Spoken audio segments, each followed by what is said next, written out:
기도의 힘을 믿습니다. 주님이 이루실 줄 믿습니다.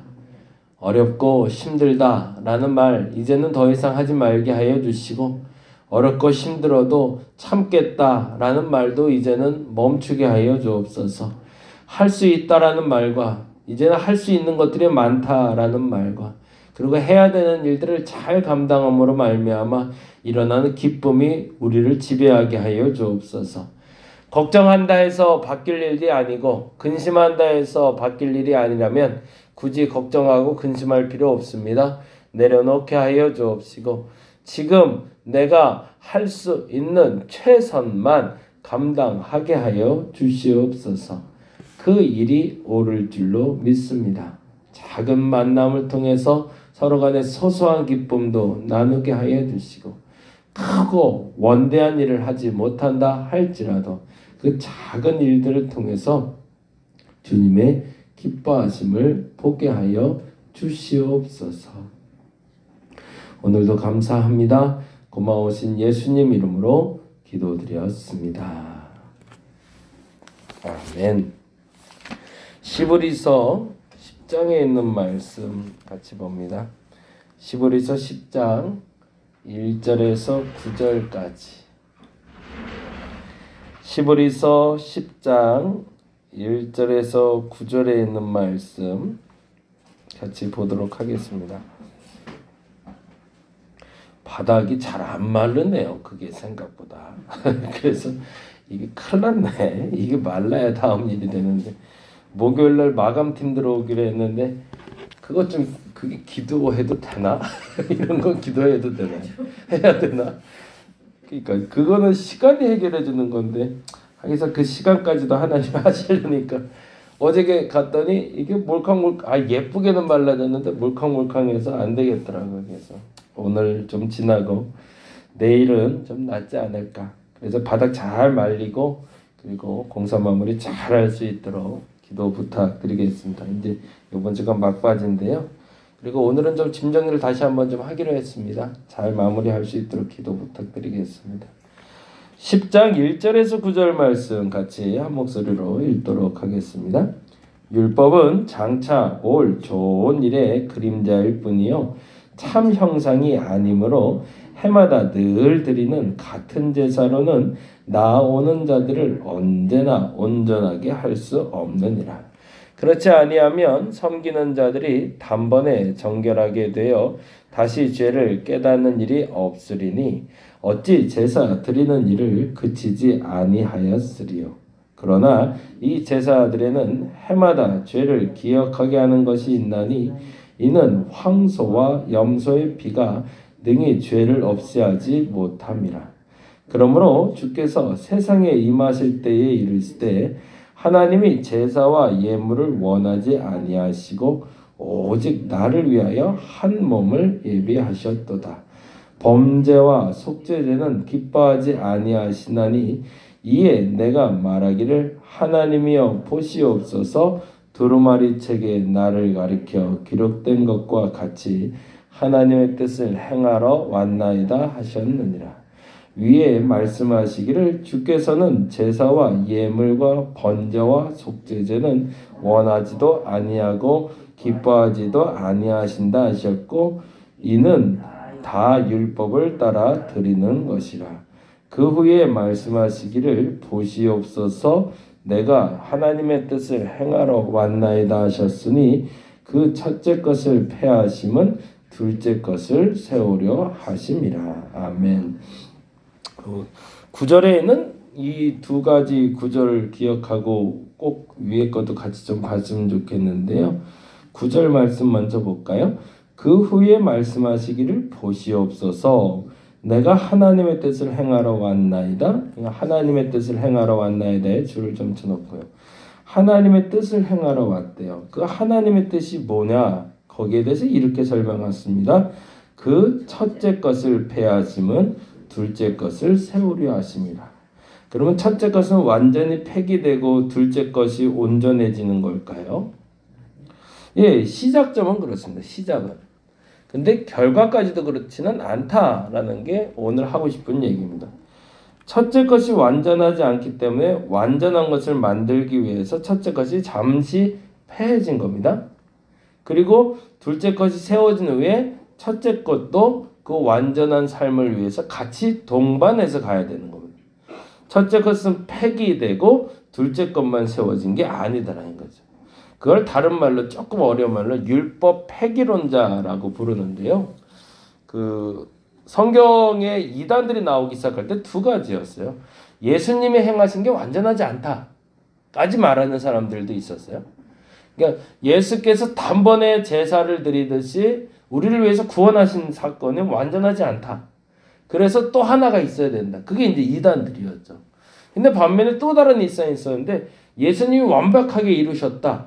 그래서 율법은 지키지 않아도 된다라는 것도 또한 율법이었어요. 그것도 잘못된 이단이었습니다. 첫 번째 이단은 예수님의 완전성을 부인하는 거라면 두 번째 이단은 예수님의 완전성 때문에 우리들의 삶을 무시해버리는 결과를 갖고 오게 된 거죠. 이 본문은 잘 좀 이해해야 될 부분인데요. 이렇게 돼 있잖아요. 8절에 보니까 이렇게 되어 있습니다. 8절에 위에 말씀하시기를 주께서는 제사와 예물과 번제와 속죄제는 원하지도 아니하시고 기뻐하지도 아니하신다라고 되어 있어요. 주께서 제사, 예물, 번제, 속죄제를 원하지도 기뻐하지도 아니하는 이유는 뭘까요? 그 이유는 물론 이게 이는 다 율법을 따라 드리는 것이라 라는 말이 정답처럼 여겨지지만 거기에 하나 포함된 게 있죠. 거긴 진정으로 드리는 것이 아니었기 때문인 거죠. 이 본문을 구약에서 찾아보면 보통 두세 가지에서 발견되는 게 있는데 뭐냐면 거칠의 예배를 드리고 있는 모습을 말합니다.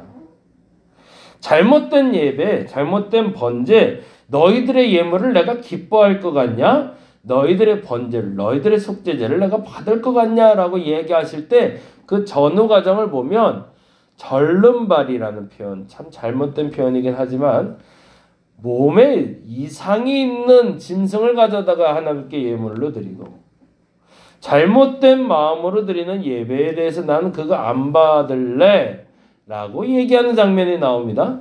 그러니까 율법대로 온전히 드렸을 때 그 예배를 안 받겠다는 얘기가 아니라 율법을 가장하고 율법을 거칠애로 하면서 진정한 속 알매기가 빠진 예배는 난 안 받겠어 라는 얘기셨던 거거든요.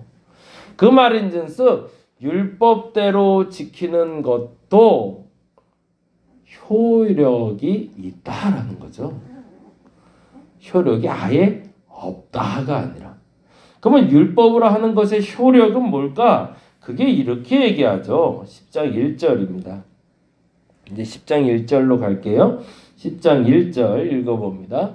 율법은 장차 올 좋은 일의 그림자일 뿐이요 참 형상이 아니므로 해마다 늘 드리는 것 같은 제사로는 나아가는 자들을 언제나 온전하게 할 수 없느니라. 거기서 언제나에 그리고 온전에 동그라미를 해주시면 될 것 같습니다. 그러니 율법은 항상 늘이란 얘기가 아니라 언제나 온전하게라는 말은 어떤 때는 온전하게 할 수 있고 어떤 때는 온전하게 못할 수도 있더라라는 거죠. 완벽하진 않지만 그림자고 참 형상을 본받은 거기 때문에 유사성은 띌 수 있지만 더 정확히 말하면 100%는 아니지만 한 20%, 한 30% 정도는 괜찮을 수 있어 라는 거죠. 중고 물품도 쓸 수는 있습니다. 새 상품처럼 깨끗하지 않을 뿐이죠. 사용되는 데는 문제는 없어요. 근데 중고 물품이 새 상품하고 다른 건 뭐죠? 약간의 흠결이 있다는 거죠. 그래서 중고라고 부르는 거지. 중고와 새 상품의 차이는 못 쓰고 쓰고의 차이는 아닙니다. 조금 헐었냐, 조금 불편한 거냐, 아니면 완전히 깨끗한 거냐의 차이인 거죠. 율법이라는 것은 항상 온전하지 못하다라고 얘기하지 않습니다. 가끔은 온전할 수 있다라는 전제를 갖고 있는 거죠. 그래서 이렇게 얘기하는 거죠. 2절에 읽어볼까요? 2절과 3절입니다. 그렇지 아니하면 섬기는 자들이 단번에 정결하게 되어 다시 죄를 깨닫는 일이 없으리니 어찌 제사 드리는 일을 그치지 아니하였으리요. 그러나 이 제사들은 해마다 죄를 기억하게 하는 것이 있나니 이는 황소와 염소의 피가 능히 죄를 없이 하지 못함이라. 거기에 해마다 죄를 동그라미 해놓으시고요. 능히 죄를 동그라미를 해놓죠.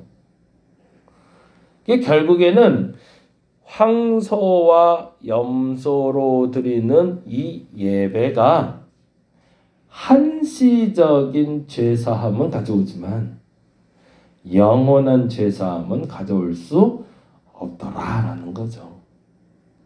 그러면 여기서 굉장히 좀 조심스러운 얘기지만 묘한 얘기를 하나를 좀 할 수 있는 게 뭐냐면 우리는 순간적으로는 완전해질 수 있을까라는 질문이에요. 가능할까요? 예, 순간적으로는 그 순간이 불교에서 말하는 찰나라는 개념이 될 수도 있겠지만 살짝 스쳐 지나가면서라도 예수의 형상을 덧입을 수 있다라는 거죠. 근데 그게 영원한 분이 예수고 순간적으로 드러나는 게 바로 우리는 그리스도인이라고 부르는 거죠. 그조차도 갖지 못한 사람들을 우리는 믿지 않는 자들, 신앙이 없는 자들이라 부르는 거죠. 그러면 우리는 표면적으로는 일반 사람들과 별반 다를 게 없죠. 그런데 순간순간 아주 가끔씩 우리가 온전한 예배를 드릴 때, 온전한 기도를 할 때 진짜 신앙인으로서 바로 서고자 하는 마음이 순간 확 하고 올 때 순간적으로나마 진짜 예수 그리스도의 형상이 빛과 소금처럼 툭 하고 터오를 때도 있다라는 겁니다. 그 부분을 인정하라고 얘기하는 겁니다. 근데 오늘 이 글을 쓴 기자조차도 자기도 알더라는 거예요. 해보니까 매번 예배 드릴 때는 그러니까 이분은 진짜 예배를 매년 온전하게 드린 거죠. 해마다 예배를 드리러만 올라가면 그때만큼이라도 최소한 내가 깨끗한 것 같고 하나님을 바로 선 이런 확신을 가지고 내려왔는데 뒤돌아서면 늘 똑같다라는 거죠. 난 맨날. 그래서 맨날 정말 좋은 얘기는 해마다 드리는 그 예배가 그리워지는 거죠.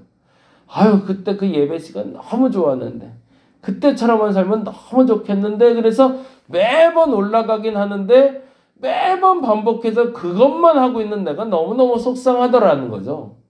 그럼 어떻게 이걸 영원하게 좀 할 수 없을까? 근데 인정해야 되는 거죠. 난 영원히 할 수 없어. 그런데 예수께서 단번에 영원히 이루셨어 라는 거죠. 그러면 예수께서 단번에 온전하게 죄사함을 이루셨으니 나도 똑같이 완전하게 깨끗해진 걸까요? 그건 아니라는 거죠. 그래서 우리는 또 예배를 드리고 있는 겁니다. 또 기도를 하고 있는 거죠. 예수님의 행하신 복음적인 사역 중에 십자가에 달려 돌아가셔 우리 죄를 사하신 건 단번에 영원히 깨끗하게 사라지게 하신 것이 맞습니다.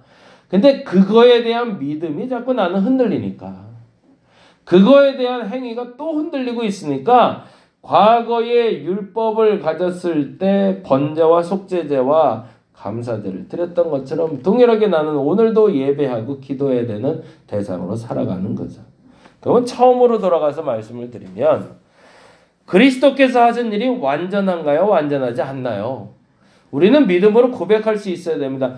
예수께서 하신 일은 최소한 완전했다라고. 그런데 그 완전한 예수 그리스도에 대해서 완전하게 나는 믿지 못한다고. 그걸 진짜 믿는다면 코로나 하나 때문에 이렇게 흔들리면 안 되죠. 우리 신앙이. 내가 완벽한 신앙이라면. 뭐가 와도 흔들리지 못할 철옹성 같은 든든한 믿음의 반석이 있다면 그 구원에 대해서 내가 확실히 믿고 있다면 까짓거 병균 때문에 죽음도 넘어서신 게 구원이라는데 그거 하나 때문에 하나님이 있니 없니 신앙이 흔들렸느니 신앙이 견고해졌느니 이런 얘기는 안 하는 게 맞는 거죠. 근데 인정하라는 거죠. 나 원래 그런 사람이야. 그런 상황에도 흔들리고 저런 상황에도 흔들리고 그래서 어려운 게 맞아.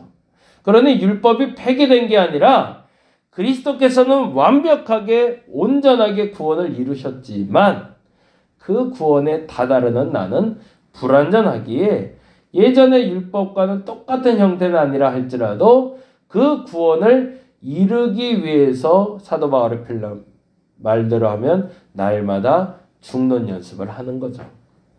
그래서 어떻게 하려고? 조금이라도 그리스도의 완전성을 내 몸속에 순간 찰나가 아니라 1초라도 더 드러나게 하기 위해서.